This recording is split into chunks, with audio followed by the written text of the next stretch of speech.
आपने बहुत सरलता से बोल दिया कि पर्यावरणीय पक्ष है, ये मैंने पहले बार सुना। जो पशु है, हाँ, अब तो बड़ा वो हो गया, पलायन के आधार पे उतनी वो चीज़ें नहीं आ रही है, लेकिन सच कहिए जैसे जंग बोलते हैं हम, जो पीतल के परहेज किया गया है, प्रेम किया गया, पर परहेज भी किया गया। आप देखिए गूंजेगा तो ठीक है, ये चौक में तो बहुत बेहतर ढंग से इसके साथ हम नाच गाना करेंगे, खूब आपकी धुयाल भी जो है आपकी चौक में ही लगती है।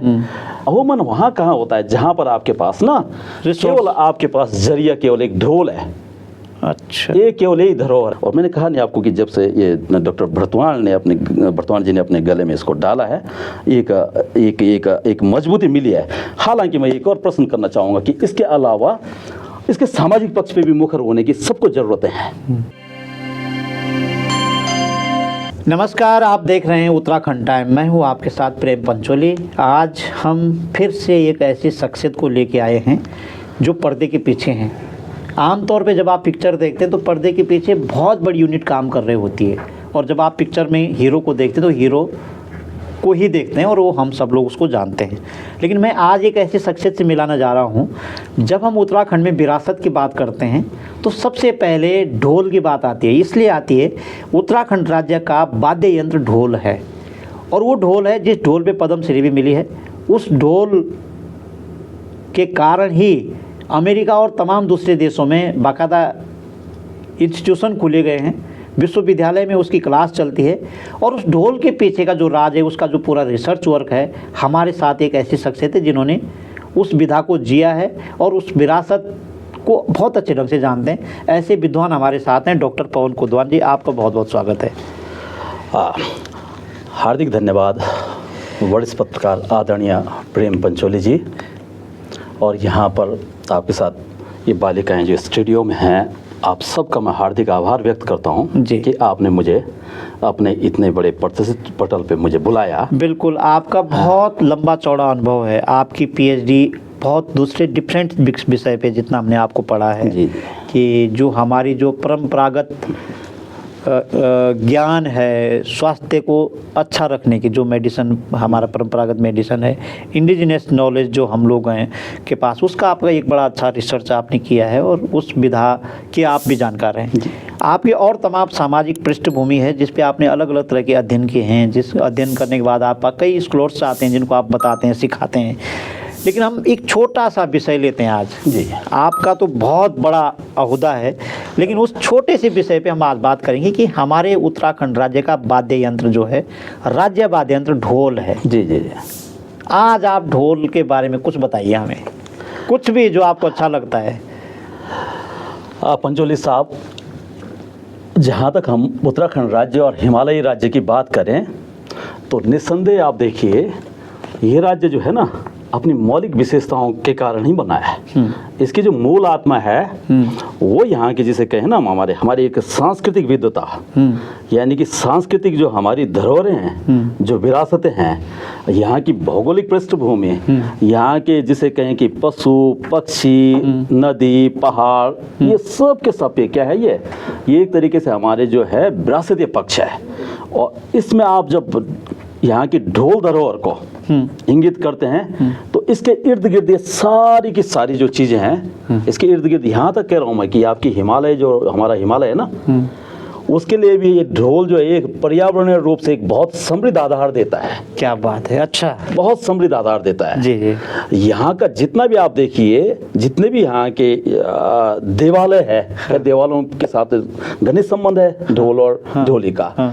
तो ये सारे के सारे, जहाँ तक इनका एक कहें हम एक धार्मिक आधार है, लेकिन उसके साथ साथ इसका पर्यावरणीय आधार भी बहुत मजबूत है। और मुझे कहीं ना कहीं ये लगता है क्या तो जो इस समय हिमालयी राज्य और हमारे उत्तराखंड हिमालय की जो एक बहुत बड़ी महत्व है किसमें, पर्यावरण के संबंध में, उसमें हमारी ढोल विरासत का भी एक बहुत बड़ा नाम और काम है। आगे बढ़ने से पहले मैं अपनी और एक चीज़ जरूर करना चाहूँगा, क्योंकि आपने बहुत ही जिसे कहते हैं रोचक और ऐतिहासिक विषय के संदर्भ में मुझे पूछा। जी जी। मैं उससे पहले उन तमाम नामी गुमनामी ढोल वादक, यहाँ की ढोल परंपराओं की, यहाँ के बेड़ा बेदिन और यहाँ के जितने भी हमारे इस शिल्पी समाज के लोग और तमाम लोग भी, जिन अन्य समाज वालों ने भी जो है इनके प्रति अपनी एक बहुत अच्छी भावनात्मक प्रेम दिया, सहयोग दिया, उन सबको भी मैं नमन करता हूँ। क्या? और उन आज ये संस्कृति, ये जो हमारा एक सांस्कृतिक प्रदेश रूप में जो ये जीवंत है और इस समय इसकी अपनी एक वैश्विक धरोहर है, वैश्विक पहचान है, तो सारा का सारा परिश्रम, सारा का सारा काम उन तमाम जमीनी लोकवंतों का है, लोक कलाकारों का है, लोक विद्वतों का है।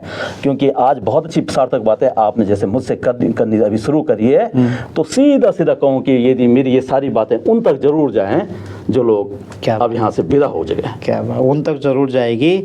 आपने बहुत सरलता से बोल दिया कि पर्यावरणीय पक्ष है, जी। ये मैंने पहले बार सुना। अपनी 25 साल की एक सफ़र, पत्रकारिता के सफ़र में जब हम ढोल विदा पे बात करते थे, जी जी, तो किसी विद्वान ने ऐसा नहीं बोला कि इसका एक पर्यावरणीय पक्ष भी है। क्या जी, बहुत अच्छा। हाँ, वो ऐसा मैं अच्छा, से रियली कैसे मानेंगे हम इसको? जरूर जरूर हाँ, जरूर, वो है थोड़ा ना? समझना जरूरी है। देखिए, मैं यदि हम वैज्ञानिक पक्ष भी देखें ना, हाँ। इन लोग दोनों लोक संस्कृति जो विभिन्न वाद्य, और यहाँ तक है कि जो हमारे जो ये मंदिरों में जो घंटियाँ रहती है लगी हुई है, या हमारे जो पशु है, हाँ, अब तो बड़ा वो हो गया, पलायन के आधार पे उतनी वो चीज़ें नहीं आ रही है, लेकिन सच कहिए जैसे जंग बोलते हैं हम, वो जो पीतल के पशुओं के गले में रहते थे, बैलों के गलों में अच्छा, रहते थे, अच्छा, है ना? हाँ हाँ, तो उसकी जहाँ तक एक पहचान ये थी कि हमें मालूम हो जाए कि हमारा पशु जो है किस दिशा में है। हाँ हाँ, ठीक है, हाँ। लेकिन उसके साथ साथ ही वो जो पीतल की घंटियाँ या उनके गलों में जिस तरीके के जो रहते घुंघरू वगैरह, वो कहीं ना कहीं जो हमारे कीटाणु होते हैं उनसे भी उस शरीर की सुरक्षा करते हैं। और एक जो जिसे कहते हैं मंदिरों में या जितने भी हमारे देवालयों में इस तरीके की जो घंटी का जो ये बजना, उसका एक एक कारण भी है, यानी कि जो आसपास का जो माहौल है, जो आसपास के, ऐसे तो यज्ञों के बारे में भी कहा जाता है कि जो उसका धुआं जाता है उससे जो आसपास के कहीं दूषित है, तो ये पक्ष है इसका। और इसमें देखिए आप ढोल, क्योंकि ढोल की जो धुन है ना, वो पहाड़ी राज्य में तो एक तरीके से जो हमारी कंदराएं हैं, जो पेड़ पशु पक्षी है, यहाँ तक हमारी घुघुती आगे करेंगे हम उन पर जिक्र, हाँ। तो वो भी इस भाव को पहचानती है कि कोई ना कोई बड़ा सांस्कृतिक कार्य हो रहा है, अच्छा, कोई ना कोई उसे भी आभास हो जाता है। कारण क्योंकि वो ढोल और ढोल की गूंज जो है ना, वो रात दिन तो चलती है। सुबह आपकी नौबत में उससे हो रहा है, हाँ। आपके जब शयन हो रहा है उस बीच आपकी चल रही है, दिन में आपके कई सारे सांस्कृतिक और संस्कार रूपी कार्य हो रहे हैं। वो तो बज रहा कहने का मतलब वो रच बचा हुआ है इसमें। और मुझे कई बार ये भी लगता है, ये मेरा अपना मौलिक है, जैसे आपने कहा, क्योंकि आपसे बातचीत हो रही तो हम मौलिक बातों पे ही वो करेंगे। मुझे कई बार ये भी लगता है कि इस वाद्य की जो धुन है वो एक बहुत मिठास और एक तरीके से जिसे कहते हैं कि एक बहुत मर्यादित ढंग से, इसके विभिन्न ताल भी देखिए आप आगे बताएंगे हम, वो सारे के सारे हमें यहाँ की भौगोलिक विशेषता को भी बताते हैं। आप ऊपर चल रहे हैं उसके लिए ताल है, आप नीचे उतर रहे हैं उसके लिए भी ताल है। हाँ, मतलब पता चला ये उतार ताल है, उकाव ताल है ना? हाँ, अच्छा। आप नदी पार कर रहे हैं वहां पर आपका गढ़चला ताल है। अच्छा है कि नहीं है? आप देखिए आपकी कोई पूजन कार्य हो रहा है तो उसमें इनके गणेश ताल है। तो मेरा कहने का मतलब, मैं जो मानता हूं इसका भौगोलिक रूप से, जमीनी रूप से, पर्यावरण के साथ, अब देखिए मैंने कैसे कहा आपको, क्योंकि जो पेड़ पौधों की पत्तियां भी है, मैं ये मानता हूं कि इसकी धुन में वो भी झूमती है। अच्छा, यहाँ का पशु पक्षी जो है वो भी आनंदित होता है। यहाँ की जो पहाड़ की चोटी नदियां हैं वो भी इसका लुत्फ उठाती है। हाँ, मैंने देखा कि अगर ढोल बज रहा तो पशु विचलित नहीं होते। कभी देखा आपने? हाँ, कुछ और चीज, कोई और धुन बज जाएगी तो पशु हॉर्न, अगर गाड़ी का हॉर्न बज जाएगा पशु विचलित हो जाएगा या कुछ भी उत्तेजित हो जाएगा, कुछ भी हो जाएगा, लेकिन ढोल से नहीं होता रेल में। ये कभी नहीं देखा होगा आपने। हाँ। सड़कों पे वहां से बारात आ रही है तो उस वाद्य यंत्र से कोई दिक्कत वो नहीं हो रहा। तो निसंदेह जिसे मैं कहूँ, जो आपने कहा ना, वास्तव में ये यहाँ की संस्कृति में, यहाँ के लोकमानस में ये रचा बसा है और ये हर तरीके से जो है सुखद और फलदायी है। इसकी धुन जो है एक तरीके से हमारे अंदर, जैसे मैंने कहा ना आपको, कि वो क्या करती है, एक करुणा, एक बहुत मर्यादित रूप में हमारे एक पर्सनल, आप अधिकतर देखिएगा जो पहाड़ का, जहाँ तक मेरा मानना है, मेरा अपना वो है, हमारे व्यवहार में जो है ना एक मिठास और मधुरता होती है पहाड़ के वासी के अंदर, एक अलग उसका एक अपनत्वपन दिखता है। तो वो सारी की सारी चीज़ें जो है ये ऐतिहासिक धरोहरों का ही कारण है, क्योंकि जिस परिवेश में हम रहते हैं उस तरीके की जो हमारे आसपास का जो गीत संगीत है, वाद्य है, और काम आधारित जो संस्कृति है, भाषा, बोली, रीति रिवाज जैसे हमारा जो सब कुछ है, उसका प्रभाव हमारे व्यक्तित्व पर दिखता है। तो ये ऐसा कैसे हो गया कि जब इतना महत्वपूर्ण है जी, पर पहाड़ में या हिमालय में इसको बनाने वाले, इसको बजाने वाले एक ही प्रकार का कोई विशेष प्रकार का समुदाय है, औरों को ये आता ही नहीं कुछ। हाँ हाँ हाँ हाँ। ये कहाँ पर, ये सभी लोग नहीं जानते। बहुत अच्छा प्रश्न पूछा आपने हमारे भ्राता जी, आपने बेहतरीन प्रश्न पूछा। ये प्रश्न वास्तव में बनता है कि जब ये इतनी खूबसूरत विधा है, हाँ। तो ये लगभग एक समुदाय विशेषता क्यों रही है? हाँ, मतलब एक विशेष प्रकार का समुदाय इसको बनाता भी है, बजाता भी है। जी जी जी जी।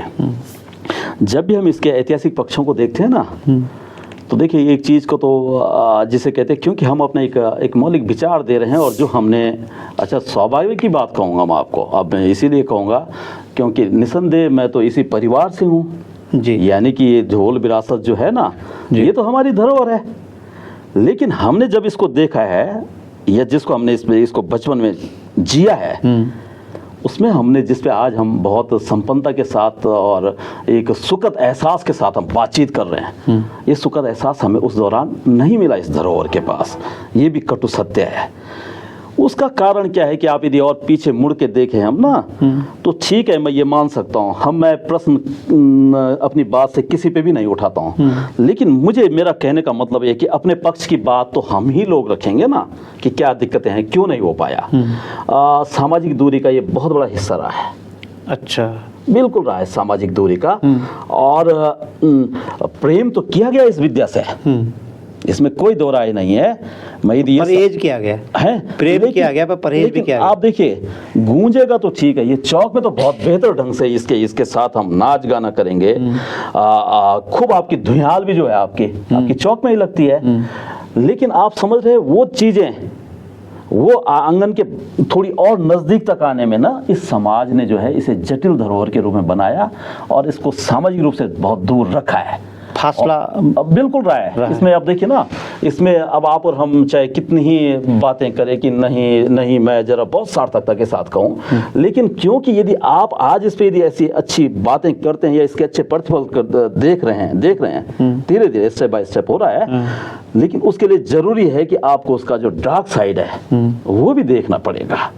और उस डार्क साइड में जो है, ठीक है, उस समय की जो भी परिस्थितियां रही होगी, कोई बात नहीं है, समाज इतना खुला नहीं रहा है, बंद समाज था। बंद समाज में मैं कई बार सोचता हूँ ना कि जैसे गांव में ज़्यादा रहना होता है, मेरा तो शिक्षण भी कार्य उधर ही है, तो कि लाइट ना हो और किसी तरीके की इस तरीके की सड़कें नहीं थी, और बिल्कुल एक तरीके से जैसे हम एक अंधकार में ही थे, थोड़ी देर के लिए अपने वो लैंप वगैरह जलाए जो पारंपरिक थे। उस बीच जब हम पूरी दुनिया से कटे हुए हैं, उस बीच उस गांव में जो है ना, हर वर्ग का व्यक्ति रहता है, उसमें ढोली भी रह रहा है, उसमें शिल्पकार लोहार भी रह रहा है, उसमें हमारे और भी जो टोकरियां बनाते हैं और तरीके जितनी भी हमारी है, मिस्त्री भी रह रहा है, ओट भी रह रहे हैं। ये हमारी कौन सी जातियां हैं? इन जातियों को लेकर करते हुए हम क्या जितने भी यहाँ के विद्वान हैं हमारे, जिसे कहते हैं कि encyclopedia of Himalaya professor Shekhar Pathak ji है, वो तो खुले रूप में मानते हैं कि जो यहाँ का शिल्पी समाज है, यहाँ का मूलवासी रहा है। और इन लोगों ने जो है उत्तराखंड यानी कि हिमालयी राज्य में जो है एक इन्होंने कंस्ट्रक्टिव विजन के साथ, एक निर्माण शैली के साथ उन्होंने इस राज्य को, यानी कि कब की बात हो रही है, ये बहुत पहले की बातें हैं ना, ये तब की भी बात है जब कोल, तंगण, भील है ना, या गंधर्व, नाग, इनको यहाँ के जितने भी हमारे हिस्टोरियन है, ये यहाँ जितने भी मानव शास्त्री है, वो सारे तथ्यों के साथ कहते हैं कि ये जो जातियाँ थी, ये मूल जातियाँ यहाँ की वासी थी।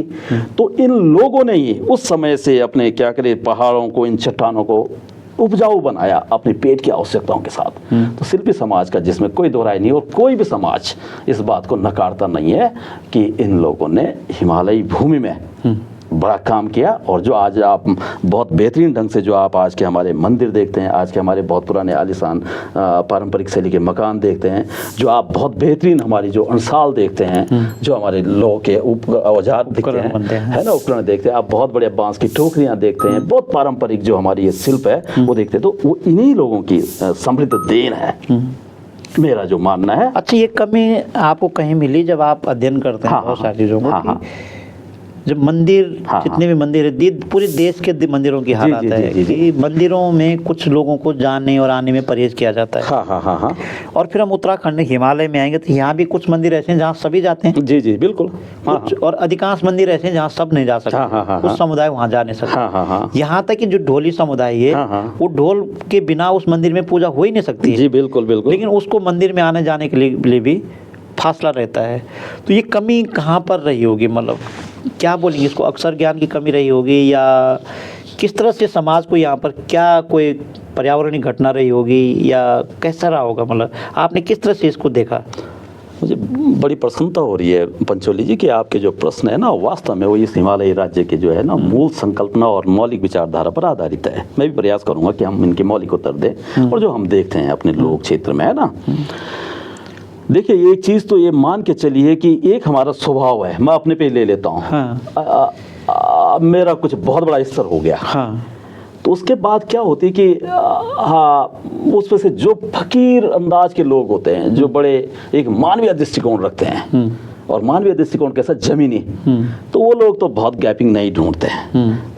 गैपिंग जरूरी नहीं है कि वो केवल जातिगत ही हो, वो आर्थिक भी तो होती है ना।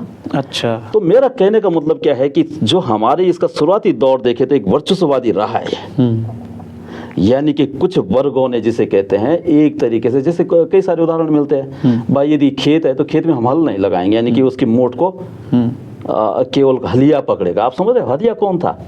हलिया शिल्पी समाज का था। तो किसी समय ये बहुत बड़ी वो थी, इसके लिए भी एक मूवमेंट करा कि भाई नहीं, ये खेतीबाड़ी हमने करनी है, करनी चाहिए हमको। तो जब ढोली वाला जो हिसाब था, अब ये बन रखा था कि ये लोग बजाते आ रहे हैं, परंपरागत आ रहे हैं, पीढ़ी दर पीढ़ी आ रहे हैं। मैं इनको मौखिक इतिहासकार भी बोलता हूँ, ठीक है ना, क्योंकि इन्होंने तात्कालिक घटनाओं का बड़े अच्छे ढंग से उल्लेख किया अपनी वार्ताओं में। क्योंकि पहले का जो समाज है उसने इनको दूर रखा है, इन्हें मंदिरों तक धुन तो बजवाई है, नौबत तो बजाई है, मंदिरों में पूजा तो करवाई है, लेकिन इनको उसके निकट के स्थान नहीं दिया। तो क्या हो जाता है कि एक परंपरागत आधार जो यानी पिता ने, मेरे दादा बाबा सब ने वही देखा है ना, तो उसी को हमारा ये आज का वर्तमान जो है, जो ये नए फॉलो करता गया। आ रहे उसने भी हाँ, फॉलो किया उसको। अब मैं आपको एक बहुत अच्छा सा उदाहरण अभी दूंगा। मुझे खुशी इस बात की है कि पंचोली जैसे आपने कहा, थोड़ी मैंने जब से खुला होकर लिखना इन पे शुरू करा और लिखने की मेरी नैतिकता बनती थी, मेरी मूल आत्मा ने कहा, अन्यथा आप लगा लीजिए कि इन विचारों पे, इन संदर्भों पे लोग चिपते हैं, चाहे वो इसी घर का क्यों ना हो, क्योंकि सबको पता है इस संबंध में बातचीत करने का मतलब कि मेरी अपनी स्पष्टता मालूम हो जाएगी। हमारा जब स्पष्ट दृष्टिकोण है तो हमारी स्पष्टता से कोई फर्क नहीं पड़ता, ठीक है ना। तो अभी बीच में मैं अभी आप हमारे ये इसी क्योंकि हम विषय भूल ना जाएं, मैं ये जरूर कहना चाहूँगा, जो पहले जो हुआ है उसे रहने दीजिए।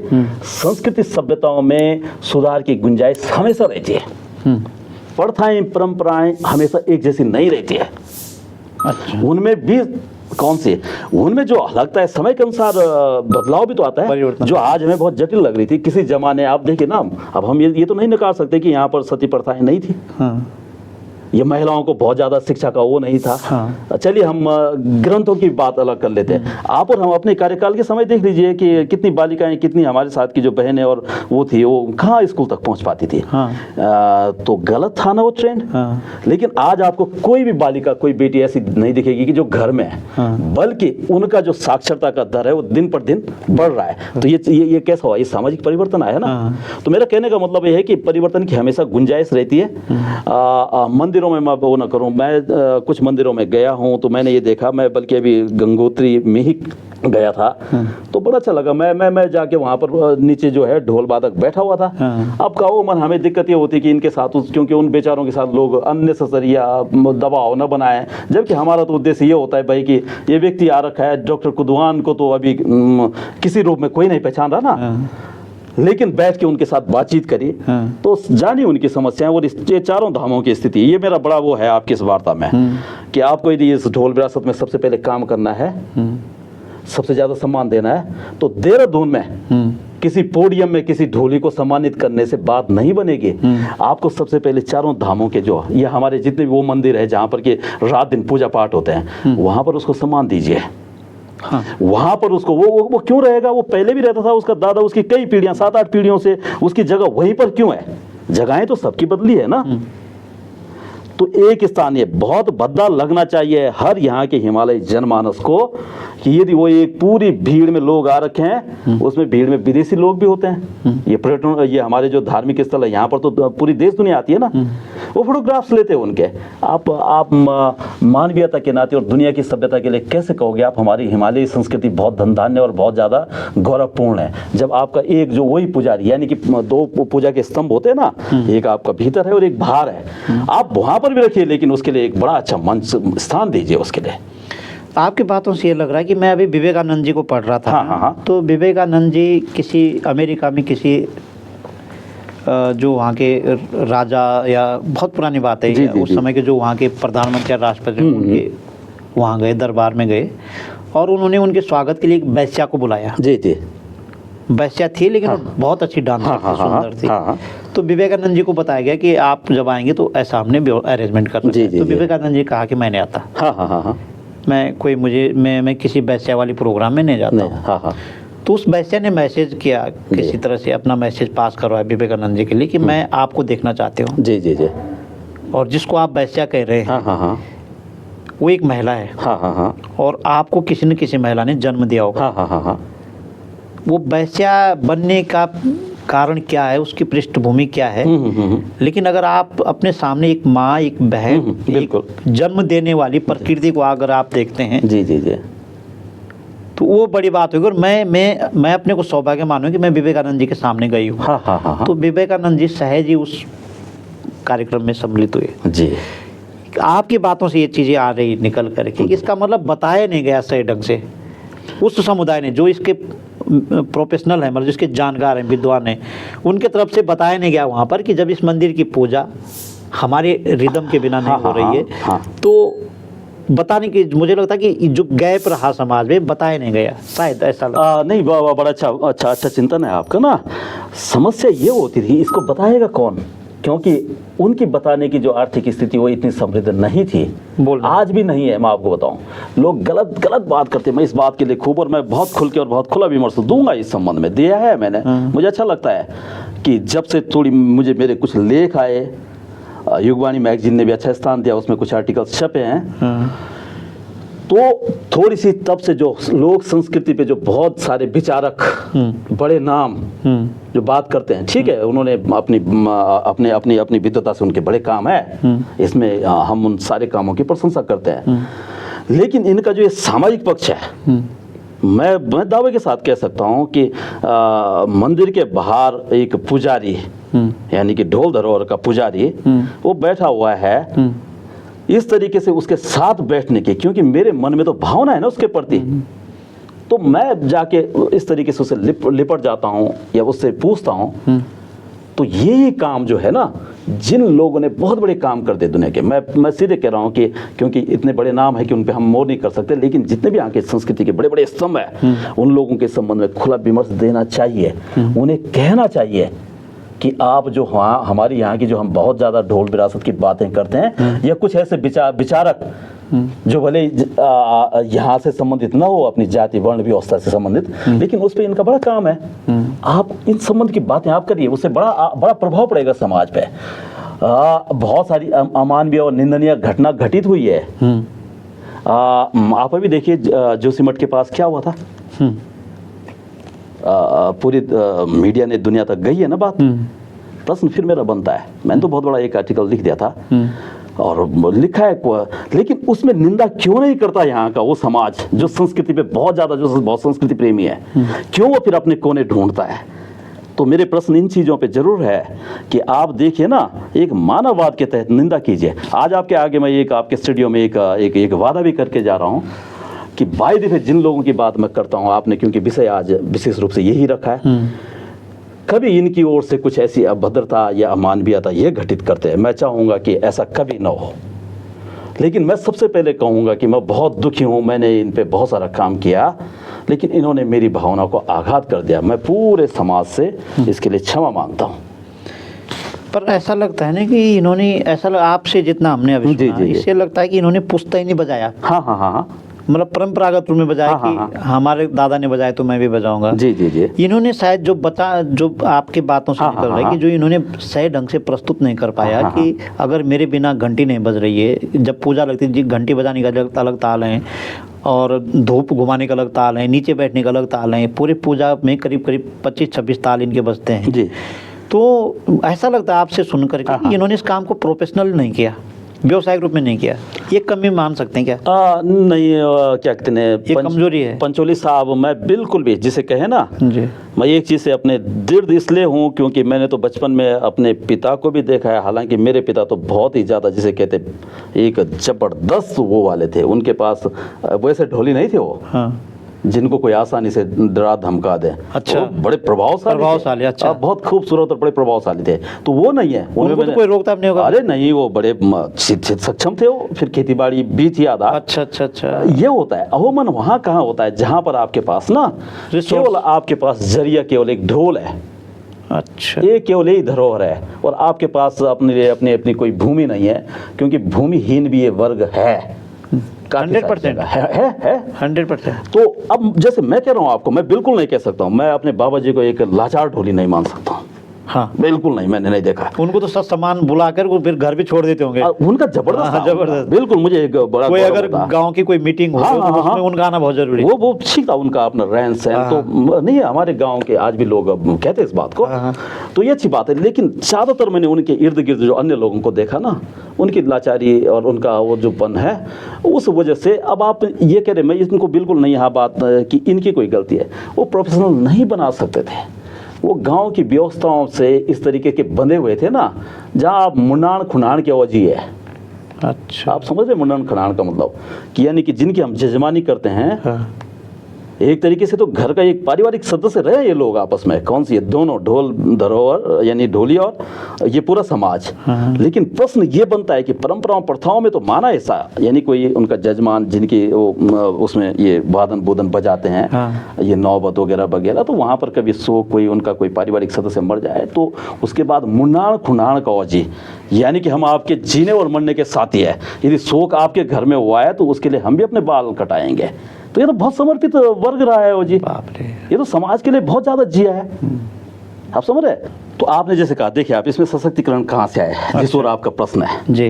कमजोर पक्ष ये है कि वो इतने सक्षम नहीं थे। मैंने कहा खुनान मुनान वाले औजी में इतनी हिम्मत नहीं थी कि वो अपने अधिकारियों की बात कर सके। और जी मतलब ढोल बजाने वाला। ढोल बजाने वाला, जैसे हम दास, ठीक। बाजगी, हाँ। कलावंत, हाँ। और एक इन शास्त्रों के आधार पे कहें तो सरस्वती पुत्र भी कहा जाता है। अच्छा ठीक और है। वो कहने का तात्पर्य ये है कि इसके अंदर रचनात्मकता और सृजनात्मकता खूब रहती है। बातों को बहुत जल्दी ये सारी वार्ताएं जो है वो इनको बताती है कि किस तरीके से विद्वत है। तो वो अपने अपने अधिकारों की और अपनी बात नहीं कर पाता था। उसे जो कुछ दे दिया समाज ने, गांव समाज ने, उसी में स्वीकार कर लेता यानी था। बहुत सरल, सहज और सौम्य। आप यदि अवधि वर्ग को या इस समुदाय को आप बात करें तो इसमें जैसे गढ़वाली में नहीं कहते निमाणा, यानी कि एक वैसे टाइप का होता है, निभा देना है। हर तरीके से जो है ना अपने को एडजस्ट करता है। एक और इंटरेस्टिंग बात और बता रहा हूँ मैं आपको। देखिए, जब ये अपने ये कार्य वगैरह करता था तो और कईयों ने, किसी ने करी ये बात की नहीं करी है, लेकिन इनकी अपनी एक कूट भाषा भी होती थी। अच्छा। है ना? हाँ। अपनी एक कूट भाषा। हाँ। कूट भाषा का मतलब समझ गए? उनके शब्द नहीं कहना चाहूंगा, जैसे बहुत सारे शब्द है उसमें, मतलब अपनी एक भाषा अपनी है। एक बात है, अपनी एक कि भाषा है। हमारे जो सामने इन्हें भी कोई जहाँ पर कोई उन्हें दिक्कत महसूस हो रही है, वो नहीं बोल पा तो रहे, अपनी भाषा में बात तो अपनी भाषा में बातचीत करते थे कि अरे इतना होता तो ठीक था। हाँ। तो इन्होंने अब ये भाषा क्यों आई है? वो कोई वैसी भाषा थोड़ी ना होगी।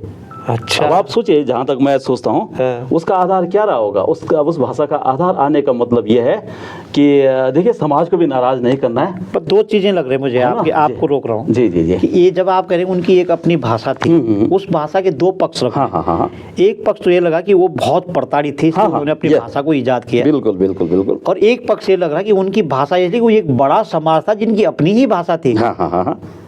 आप जब नहीं, बहुत पीछे हम सही इतिहास कह- पढ़ते जी, बिल्कुल, बिल्कुल। हैं, कई राजाओं ने अपने सिक्के चलाए थे, वो प्रभावशाली थे, इसलिए हाँ, उनके हाँ। अपने सिक्के चले। हाँ हाँ हाँ। जैसे डेमोक्रेसी है, जैसे जिसकी सत्ता रही। जी जी जी। इसका मतलब इस समुदाय, या तो ये इतना मजबूत समुदाय था जी जी।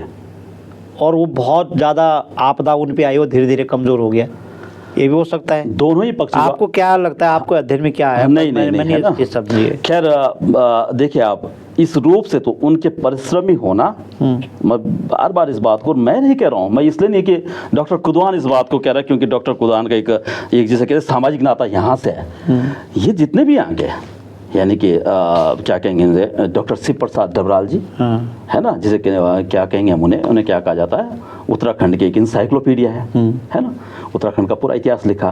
प्रोफेसर शेखर पाठक जी का मैंने वो दिया, कुंवर परसून जी को देख लीजिए आप, है ना, ये तमाम लोग हैं जो तो इस बात को मानते, मेहनती और परिश्रमी वर्ग रहा है, मेहनती और परिश्रमी ये वर्ग रहा है। लेकिन ये जिसे कहते हैं आप इस सशक्त रूप में अपनी बातों को नहीं रख पाया, सशक्त रूप में अपनी बातों को नहीं रख पाया, और ये कारण है। लेकिन अब आप जिसे कहते हैं सशक्तिकरण, ये क्यों, हाँ भाषा रूप में क्यों नहीं है, समृद्ध था, ये समृद्ध नहीं होता तो आपको आज जितनी भी गौरव गाथाएं मिलती है, आपको पांडवगढ़ क्या कहते हैं पंडुआर्थी मिलती है, आपको गुडार्थ मिलती है, आपको उतने सारे शास्त्रों के ढोल सागर के जो बातें मिलती है, इसका मुख्य वाहक कौन है, वो यही तो था। तो सशक्त तो ये था, सशक्त ये था, लेकिन कुछ सामाजिक दूरियों ने, कुछ सामाजिक वर्चस्व ने इसको दूर किया है, और अब जाके जिसे कहते हैं ये अपनी उस सशक्तिकरण के साथ अपनी बातें नहीं रख पाए, इसलिए पिछड़ गया था। अब फिर से बातचीतें हों। बिल्कुल, उस घटनाक्रम पे तो आप जैसे लोगों को रिसर्च करना ही पड़ेगा कि जब जिनकी अपनी भाषा हो सकती है, जिनके सागर, जिनके लिखे हुए शब्दों को ढोल सागर कहा जा सकता है और शास्त्रों में उनका बड़ा बखान है, जिनके पास इतना डॉक्यूमेंटेशन हो, ये तो मैं नहीं कह सकता, वो समृद्धि तो रहा होगा, उस समृद्धि के पीछे आज तक कोई गया नहीं। मुझे लगता है डॉक्टर पवन कुदवान आगे आने वाले दिनों में जब हम बात करेंगे तो उनकी जो समृद्धता थी, उनका जो संपन्नता थी, जिनका अपनी भाषा हो, नहीं बिल्कुल बिल्कुल उनकी वो समुदाय तो पिछड़ा हुआ नहीं होगा। उस पर हम ज़रूर अगली बार जब आपके साथ पॉडकास्ट करेंगे तो वो जो संपन्नता है उस पर हम ज़रूर बात करेंगे। पर इतना तो तय है कि अछूत तो थे, रहे, अछूत माना गया इनको। मैं यदि कभी देखिए ना पंचोली साहब, एक्चुअल में क्या होता है, जो लोग हम ज़मीन से आए ना, हमें अपने अपने सामाजिक संस्मरण जरूर बताए जाने चाहिए समाज क्या क्या। बिल्कुल। और हमारे बड़े अच्छे विद्वान मित्र हैं जो लोग, वो लोग इस बात को कहते हैं कि अब देखिए ना, हिरन अपनी गाथा नहीं लिखेगा तो क्या शेर लिखेगा? उसी को लिखना है, लिखना उसको है, उसको ही लिखना है ना। तो ये बातें, मेरा कहने का मतलब कि ये बातें जो है हमें, और इन पक्षों को हम ही कह सकते हैं, भीतर की बात कौन बाहर लाएगा, जो भीतर रहता है ना। मैं इसमें एक चीज़ कोट करना चाहूँगा, देखिए आप ना, गांधी जी, गांधीयन आइडियोलॉजी और जैसे कि अंबेडकर आइडियोलॉजी है, दोनों की दोनों, तो आप इसको इस तरीके से कहिए, ठीक है, दोनों ने समाज निर्माण के लिए बात करी, मानववाद के लिए काम करा, लेकिन यहाँ पर फर्क क्या था कि डॉक्टर अंबेडकर जी जो थे ना, वो कहाँ थे, कुएं के भीतर थे वो। और गांधी जी का दर्शन तो अच्छा था समाज के लिए ना, इसमें नो डाउट पूरी दुनिया में आज पढ़ाई जा रहा है गांधीवाद, लेकिन अंतर यह था कि गांधी जी जो थे कुएं से बाहर थे, तो यानी कि वो कुएं से बाहर जो देख रहे थे, वो जो संकट है वो है ना, स्वयं नहीं भोगा। हाँ, वो जो कुएं से बाहर थे, तो उसमें कह रहे थे कि ये सब कुछ मत करो, आपस में एक इंसानियत के नाते हो। लेकिन डॉक्टर B.R. अम्बेडकर तो कुएं के भीतर थे ना, तो वो वहाँ की पीड़ा को कर रहे थे। तो इसलिए इन दोनों आइडियोलॉजी में, तो आप समझ रहे, तो उस बात को, इस बात को इंगित करने के लिए मैं क्या बात कह रहा हूँ कि जो बात मैं कह रहा हूँ मैं कुएं के भीतर से ला रहा हूँ, बात कर रहा हूँ। जो यहाँ का वैसे वैचारिक वाला समाज का जो व्यक्ति है, जो कि भावनात्मक लगाव रखता है, ऐसे नहीं, बहुत सारे अच्छे लोग हैं जिन्होंने उत्थान के लिए काम किया, लेकिन उनका उत्थान बाह्य नज़र का था, उनकी दृष्टि वहाँ भीतर तक नहीं जा सकी है। मैं आपको कह सकता हूँ जो इस पे बड़े काम करते हैं लोग ना, वो सुकोती के बारे में क्या जानते हैं? आप जानते हैं सुकोती देखिए ना, हमें पता है सुकोती कैसे। अब देखिए ना, क्योंकि मुझे भी अपने जीवन में अब तक का जो मेरा वो संस्मरण रहा है, मैंने भी किसी घर में या किसी बारात में अपने बाल्यकाल के समय में, जब हमारे पिताजी बाबा जिस काम करते थे, उनके चौक में खाना खाया हो बैठ के, थी ही नहीं ऐसी, वो इतनी समृद्धि थी ही नहीं कि यहाँ पर बैठ के हम सबको खिलाएं पंक्ति में। आप समझ रहे? तो उसके लिए क्या है, वो भात मांगना पड़ता था, चदर जैसे कहते हैं, चदर चुदर अपनी जो भी गरीबी का जो रहता है उसमें लाए, दाल लाए, रात को आप 1 बजे 2 बजे खा रहे हो उसे। अब हो क्या जाता था, कई बार बरातों में जो है, शादी ब्याह में ज़्यादा मिल जाता था, तो ज़्यादा मिल जाता था तो पेट की आवश्यकता तो थी हो, तो उसके बाद उसे सुखा दिया जाता था, सुखाया उसे, और वो बन गई यानी कि पका हुआ भात क्या हो गया, सूख गया, सुकोती हो गई। तो कहने का मतलब आने वाले आगे के समय के लिए उसका प्रयोग फिर पकाया जाता था, तो एक भरण पोषण हो जाता था। तो अब आप बताइए किस तरीके से एक अपना मैंने एक प्रबंधन करता था कौन सा ये वर्ग में, तो इस चीज़ के बारे में कौन बताएगा, इस बारे में हम ही तो बताएंगे ना। बिल्कुल बिल्कुल। और एक और चीज़ कहना चाहूँगा मैं, बड़ी कमियां रही है, काम लिया है समाज ने, लेकिन सही समय पे सही वक्त पे उनको रोटी खाना नहीं दिया गया। आप शास्त्रों की बात करते हैं, आप ढोल सागर की बात करते हैं, तो उसमें तो एक तरीके से विधान ही है कि सबसे पहले जो क्या कहते हैं पस्तुला प्रथा, पस्तुला में तो पहले ही विधान है अच्छा। ढोल सागर में कि आप सबसे पहले जो है इन ढोल वादकों को औजियों को खिलाओगे, यानी कि जितना एक वैसे पुजारी का है स्थान है जो ऊपर का पुरोहित या जो कि पूजा है, पहला भोग, किसको इस तरह से लाइन लिखी है। हाँ, ये क्योंकि अब उतना मुझे याद नहीं है, तो वो विधान था। तो फिर आप यदि शास्त्रों की बात करते तो आप वहाँ से क्यों भटक गए? हमें मालूम है कि 2 बजे आते थे, कई बार तो ऐसा लगता दरवाजा खटखटाने आ रखे हैं, क्योंकि उस बीच क्या हो जाता जब दूसरी बमुंड पट्टी की कोई बारात आ रखी तो वो जी कहाँ रहता है, क्योंकि श्रवण के यहाँ थोड़ा ना रहता है, या तो वहाँ उनके ओवरों में रहेगा या वहाँ पर थोड़ी अच्छा सा औजी है तो उसके घर में रहेगा, तो उसे खाने खोने बनाने तो कई बार आ जाते थे 2 बजे दरवाजे खटखटा रहे, आधा सो गए लोग। तो ये जटिलता रही है, इस चीज़ को समाज को स्वीकार करना चाहिए। और मैं आपको एक चीज़ और कहूँगा, हाँ, परिवर्तन आया है, परिवर्तन आया, मैं ये भी कह रहा हूँ। इस समय मैं ये भी कहूँगा कि अंग्रेजों ने जो है ना पूरी दुनिया में साम्राज्यवाद फैलाया और अपने उपनिवेश बनाया। भारत भी उनका उपनिवेश रहा है लंबे समय तक, 200 साल तक, लेकिन आज भी वहाँ की जो ये पॉलिटिशियन लीडर है वो हाथ जोड़ के माफ़ी मांगते हैं कि हमारे देश ने जो है इतने खूबसूरत देश को अपना उपनिवेश बनाया, उसके लिए हम आज क्षमा प्रार्थी है। क्या बात है। और ये खूबसूरती का एक और फलसफा है कि आज आप 21वीं सदी में ढोल को कहाँ ढोल कहाँ पर, ठीक है, मैं जरूर आगे जो हमारा अब वाला जो फेज आ जाता है ना जी, देखिए ठीक है, पहली बात पंचोली साहब क्लियर बहुत स्पष्टता से मैंने जरूर कहा है जी कि मैं ये नहीं चाहूँगा कि मैं यदि किसी मंदिर या कहीं जाता हूँ मुझे कतई कोई दिक्कत नहीं है, हमें कोई मैं क्यों कहूँगा समाज में हम आक्षेप भी नहीं लगाना चाहेंगे, नहीं लगाना चाहिए, कहीं कोई दिक्कतें नहीं आई है मंदिरों में। लेकिन ये ध्यान रखिए कि यदि आप मुझे कहेंगे डॉक्टर कुदवान को यदि इस विषय में पूछ रहे हैं तो मैं ये कदापि स्वीकार नहीं करूँगा कि मैं तो आसानी से कहीं भी चले जाऊँ, लेकिन वो व्यक्ति जो वहाँ पर वास्तव में जो पूजा कर रहा है उसके साथ यदि वैसा बर्ताव होता है एक सामाजिक भेदभाव का, वो स्वीकार्य नहीं। उसका मतलब आप रहने दीजिए, तब क्या है, बात तब वहीं पर तो है, बात वहीं पर है, आप निश्चित रूप से स्थान उसे दीजिए। डॉक्टर कुदवान या जिन लोगों ने बहुत बड़े नामी है उनको यदि नहीं भी मिलता है उससे फर्क नहीं पड़ता है, समाज पे उन्हें मिल ही रहा है। पर 21वीं सदी बाद में मायने में कह रहा हूँ कि जब से प्रीतम भरतवान को पद्मश्री मिली है, बिल्कुल, तब से बहुत सारे परिवर्तन हुए हैं ढोल और ढोली में। अगला जो मेरा वो था, बहुत अच्छा किया आपने, बहुत अच्छी बात। देखिए अब बात कैसे आती है, इस समय तो राज्य का वाद्य यंत्र है मेरा, बद्रीनाथ, केदारनाथ, गंगोत्री, यमुनोत्री, मेरे स्थानीय गांव का ढोल बजाने वाला या दूर पहाड़ गांव का कोई व्यक्ति, वो कहाँ तक पहुंचा, वो पहली प्रायोरिटी रहेगी। इस ढोल का किस तरीके से उत्थान हुआ, देखिए इसमें कोई दोहराई नहीं है, पद्मश्री डॉक्टर प्रीतम भरतवान जी ने, क्योंकि निसंदेह उनकी जो शुरुआती दौर रहे तो सरुली मेरुजिया लगी से उनकी एक बहुत बड़ी पॉपुलैरिटी हुई है, एक ग्रेट सिंगर के रूप में वो स्थापित उस गाने से हुए। धीरे धीरे क्योंकि उनके पास तो पवाड़े, जागर, ये तो उनके घर में रचे बसे थे, पिताजी है ना, दादाजी, चाचा जी, सब लोग उसको करते थे।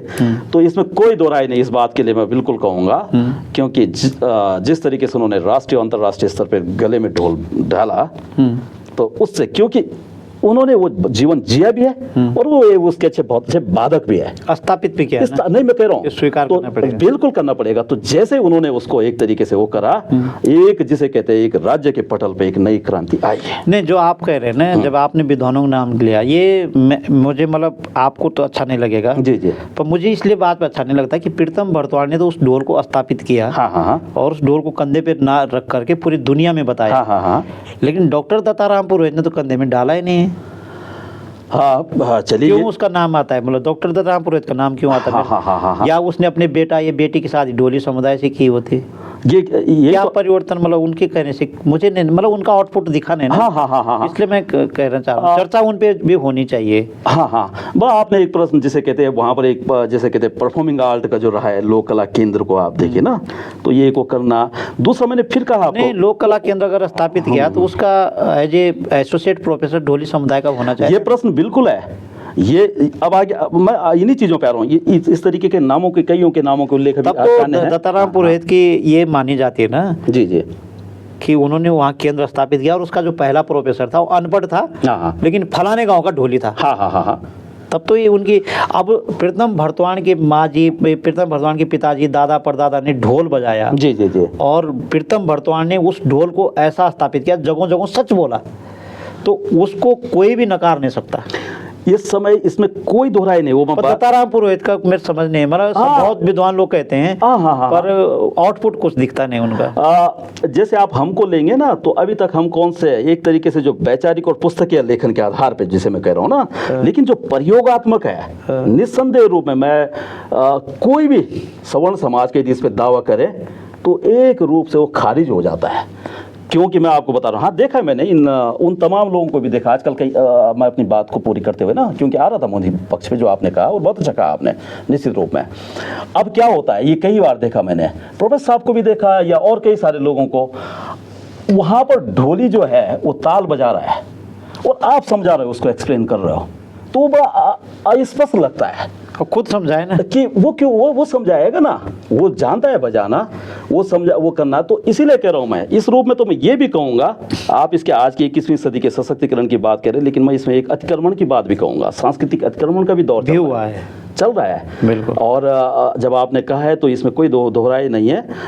पूरी दुनिया तक जिसे कहते हैं ढोल बाजे के साथ, और मैंने कहा नहीं आपको कि जब से ये डॉक्टर भरतवाण जी ने अपने गले में इसको डाला है, एक मजबूती मिली है। हालांकि मैं एक और प्रश्न करना चाहूँगा कि इसके अलावा इसके सामाजिक पक्ष पे भी मुखर होने की सबको ज़रूरतें हैं, सभी को। क्योंकि जब भी हम ढोल की बात करते हैं तो ढोल की कला पे जब बात होती है, उसके सामाजिक पक्ष पे जरूर बात होनी चाहिए। लेकिन इस तरीके का मैं उम्मीद करता हूँ, आपने जैसे कहा या आप अभी नाम का उल्लेख कर रहे हैं, तो मेरी भी ये प्रश्न है कि इस तरीके का खुलापन या खुला स्टेटमेंट आप समझ रहे, इन विद्वानों ने, विशेष करके मैं किन की बात कर रहा हूँ, एक सवर्ण या ऊपरी समाज के विद्वानों ने कभी भी नहीं करा, मेरे संज्ञान में नहीं। जिन्होंने किया होगा उन्होंने सामान्य तौर पे किया है, लेकिन इस तरह से नहीं किया कि मैंने ये बहुत कुछ किया है, जैसे कुछ लोग कहते हैं। तो उसको थोड़ा सा सवाल, समाज की तरफ से सवाल आता है कि ऐसे क्यों बोलते हैं कि मैंने किया है। हाँ। अगर किया है तो प्रीतम भरतवाण ने किया है, डॉक्टर प्रीतम भरतवाण ने ही किया है। नहीं, ये इसमें पूरी ये दुनिया मानती है। जो तीसरा आदमी कह रहा है वो झूठ बोल रहा है, ऐसा समाज कहता है। अच्छा, आप जैसे आप तो टीचर भी हैं जी, आप गांव में ज़्यादा आप बहुत घूमते हैं। हाँ। आपने कोई ढोल बजाने वाली पार्टी देखी पहाड़ में? बिल्कुल। उसके बारे में आपका क्या कहना है? अब देखिए, बहुत अच्छा प्रश्न पूछा आपने। ये भी यदि हम देखें तो मुझे जहाँ तक लगता है, और कभी विमर्श हुआ भी है, तो ये एक ट्रेंड जो चला है, मुझे लग रहा है यमुना घाटी से ही चला है। अच्छा। और यमुना घाटी से यदि मैं पुराने कुछ साथियों के भी साथियों से बात करूँ, मैं नाम याद नहीं कर रहा, इसमें भी कोई दोहराई नहीं है कि जिनके साथ मैं इस समय वार्तालाप कर रहा हूँ, प्रेम पंचोली जी, ये बेसिकली आपका ही कॉन्सेप्ट था। और ये आपने नहीं बताया मुझे, मैंने बल्कि अपने भतीजे की शादी में जिन लोगों को बुलाया था, मैंने उनसे भी जिक्र कराया। तो अब दावेदारी करने के लिए लोग कितने करें, लेकिन ये बेसिक कॉन्सेप्ट जो सबसे पहले जिसे कहते हैं कि यहाँ यमुना वैली में जो आपने दिया, उसी का कारण है कि वो आजकल अब कई सारी टोलियाँ बन गई है। वो सुखद एहसास है या नहीं है, मतलब क्या कहेंगे उसको आप? देखिए, आप उसको मैं ये कहूँगा ठीक है, क्योंकि अब रोजगार का साधन था ही। क्योंकि जो आपने पहले बोला ना, हाँ। कि अगर वो मजबूत नहीं है, रोजगार नहीं है, तो अपनी बात नहीं कह सकता। हाँ। तो मुझे लगता है कि वो बात को मैं यहाँ कनेक्ट कर रहा हूँ कि यदि वो आज का ढोली अगर पैसा कमा रहा है, जी, तो इसके सफलता और विफलता पे आप कैसे महसूस करते हैं? अच्छा, उस रूप में ठीक है, सफलता है वो, क्योंकि अब वो एक तरीके से ग्रुप में आ गए, और ग्रुप में आने के बाद अब उनके खाने पीने और रहने की व्यवस्था का भी अब लोग समाज ध्यान दे रहा है, साथ ही साथ उनको आर्थिक भी अच्छी मिलने लग गई है। पर मैं फिर भी अभी इस रूप से स्पष्ट नहीं कहूँगा, क्योंकि मैं उनका भी जिक्र जरूर करना चाहूँगा, डॉक्टर सोहन लाल जी का भी। बिल्कुल ठीक है। हाँ। क्योंकि अभी डॉक्टरेट की उपाधि मिली है, इसलिए मैं कह रहा हूँ कि नामों को लेके आया मैंने, तो ठीक है, गढ़वाल यूनिवर्सिटी को हम इसके लिए बहुत बहुत आभार व्यक्त करते हैं, और अच्छी बात है कि उनको एक तरीके से वो दिया गया। हाँ, अब आप जैसे बात कर रहे हैं, तो निकट भविष्य में यदि कहीं पर एक कला केंद्रों पर आती है, तो जिसे कहते हैं डॉक्टर सोहन लाल, अब डॉक्टरेट तो है ना, हाँ, गढ़वाल यूनिवर्सिटी से, वो डायरेक्टर, एसोसिएट, असिस्टेंट नहीं, अगर है ना? उनको अगर इनके लिए वो पूरी नहीं, वो गढ़वाल यूनिवर्सिटी अगर प्रोफेसर किसी को बनाना चाहे, डायरेक्टर के पोस्ट पे हाँ, रखना हाँ, चाहे, तो ढोली समुदाय से ही बहुत लोग हैं जिन्होंने पीएचडी की है, नेट क्वालिफाई है। हाँ हाँ हाँ, हम ही नहीं कहते हैं। जी जी जी जी। उनको क्यों नहीं मंगाते हैं? ये इसको आप जातिवाद मानिए या उसको इग्नोर करते हैं। जब भर्ती होती है ना सरकारी नौकरी की, तब वो पोस्ट नहीं भरी जाती, लोग ही नहीं मिल रहे हैं। और मेरे पास इतनी लिस्ट है कि ढोली समुदाय से डॉक्टरेट हैं, पीएचडी हैं, नेट क्वालिफाई हैं, सारे विषयों में। बिल्कुल बिल्कुल बिल्कुल, बहुत अच्छा प्रश्न है। खैर लोग आपके इस माध्यम से सुनेंगे और वास्तव में सच्चाई है, क्यों नहीं है यहाँ पर। यहाँ जौनसार में ले लीजिए, इनको क्या है, इनका नाम हमारे जो है भारती जी, डॉक्टर भारती जी है। यहाँ पर उत्तम दास जी का काम देख लीजिए। मैं कह रहा हूँ कि शिवजनी जी, जिनका उल्लेख करना अभी जब हमारी ये कौन सी चली थी ये यात्रा जो थी हमारी अस्कोट यात्रा, तो प्रोफेसर शेखर पाठक जी ने स्पेशली उनका जिक्र करा है। अभी मैं एक कार्यक्रम में था यहाँ पर, तो उसमें जो हमारे यहाँ मंडलायुक्त रहे, पूर्व मंडलायुक्त पांगते साहब ने, उन्होंने उनके बारे में बोला। मैंने कहा मैं जानता हूँ, मैंने लेख लिखा है, आप उनके क्या लगते हैं। इस तरीके के लोगों की ज़रूरतें हैं जो वास्तव में मुखर हो गए इन लोगों को वहाँ पर स्थान दे। इसमें मैं ये भी नहीं बोलना चाहूँगा, कुछ प्रयास किए गए हैं, लेकिन प्रयास और स्तर पे होने चाहिए थे, ताकि आपके इस तरीके की बातें या इस तरीके का चिंतन सामने ना आता। जैसे हम उनको मान लें, उनके संबंध में आप या मेरा जैसे या क्या कहते हैं, राधा खंडी जो एक बहुत ख्याति प्राप्त गायिका, आप जानते हैं, श्रीमती बचन या यहीं पर कौन, ये हमारे जो दूसरे वो है शिवचरण जी, आदरणीय शिवचरण जी, इनका बड़ा काम है, जर्मन तक और विदेशों तक उनके गीत उन्हें सुना जाता है। तो मैं कह रहा इन धरोहरों के साथ और बड़ा काम हो जाना चाहिए था। बिल्कुल, जैसे डॉक्टर कुदवान जी ने कहा है कि वो कमज़ोर थे और आज उन्होंने अपने व्यवसाय को रोज़गार से जोड़ा है, ये भी हम पूरी सफलता नहीं मानते हैं। डॉक्टर कुदवान ने कहा कि उनके लिए जगह बनाने की ज़रूरत है, उन पे बात करने वाले जो लोग हैं उनका स्वागत करना चाहिए। तमाम सवाल अभी हैं जो अधूरे हैं और कुछ सवाल अभी हैं जिनको संपन्न कर दिया गया है। ऐसे ही किसी खास विषय को लेकर फिर से आपसे बात करेंगे, और कुछ जो विषय छूट गए हैं उनको लेकर के आपसे बात करेंगे। कुछ चलते चलते कुछ आप कहना चाहेंगे? हाँ, मैं एक शादी का बहुत जिक्र करना चाहूँगा। कई बार याद आता है ना कि हमारी जो ये ढोल विरासत है, ये आजकल ही मतलब एक तरीके से दुनिया तक पहुँची है। लेकिन जिसे कहें फिर हम जिक्र करेंगे डॉक्टर प्रीतम भरतवाण जी का। ये बात लगभग सन 1976-77 की बात है। सबसे पहले जो है नाते अनुसार तो मामा जी लगते हैं, मुरलीदास जी, ये यहीं पर पटरनी सिंह की धार, अच्छा, वहाँ पर एक शादी हुई और वो गई, जहाँ तक मुझे मेरे संज्ञान में, अलेरू गई है। अच्छा, अलेरू गई है। तो उसमें उस बीच कई सारे, क्योंकि मसूरी आप जानते हैं एक औपनिवेशिक नगरी रही है, अंग्रेजों का आना जाना वहाँ है, तो उसमें कई सारे अंग्रेज उस शादी में थे। अच्छा, और उस बीच अब बात आती है ना कि डॉक्टर भरतवाण ने यदि इसको जिया है, ये आज इस तरीके से अंतर्राष्ट्रीय मंच फलक पर ले गया, तो उस बीच में मेरे ख्याल से इनकी बहुत कम उम्र थी, ये 4-5 साल जो रही होगी एग्जैक्ट, क्योंकि जो ये जिक्र, ये जो उल्लेख मिला है, ये श्रीमती बसंती देवी है और उन्होंने ये संस्मरण सुनाया है। युगवाणी के अगले पोस्ट में वो लेख आएगा मेरा, ठीक है। तो उस बीच जितने भी अंग्रेज थे, जिसमें एक कोपमैन है, अच्छा, स्मिथ हेरी है, अच्छा, जोड़ी साहब है, अच्छा, ऐसे उल्लेख मिले उसमें। अच्छा, तो उन लोगों ने बकायदा उसकी रिकॉर्डिंग की है उस शादी के, अच्छा, जिसमें कि स्वयं डॉक्टर भरतवाण जी के पिताजी स्वर्गीय हेमदास भरतवाण जी, अब्बल दास जी चाचा, ये कलम भरतवाण जी, और इस शादी का जिक्र मैंने अपने बाबा जी से भी सुना है। अच्छा, यानी कि स्वर्गीय श्री जतन दास जी, इसी तरीके से घुरकू दास जी है ना, चाचा, ये हमारे, ये सारे के सारे लोग, क्योंकि उस बीच तो उसकी वीडियो रिकॉर्डिंग की गई उस समय बकायदा। अच्छा, और वो लोग इतने अच्छे वो रहे, जब उन्होंने देखे कि किस तरीके का यहाँ पर बहुत शानदार वादन हो रहा है, तो उसको जाके उसकी एक रिकॉर्डिंग चलती थी ना उस समय, वॉकमैन में या जो भी उनका टेप रिकॉर्डर रहा होगा, तो ये संभावना व्यक्त की जाती है कि एक तरीके की जो अंतर्राष्ट्रीय स्तर पर जो एक यहाँ की जो डॉक्यूमेंट्री गई बाहर, वो गई है, ये पहली डॉक्यूमेंट्री, वो पहली 76-77 में।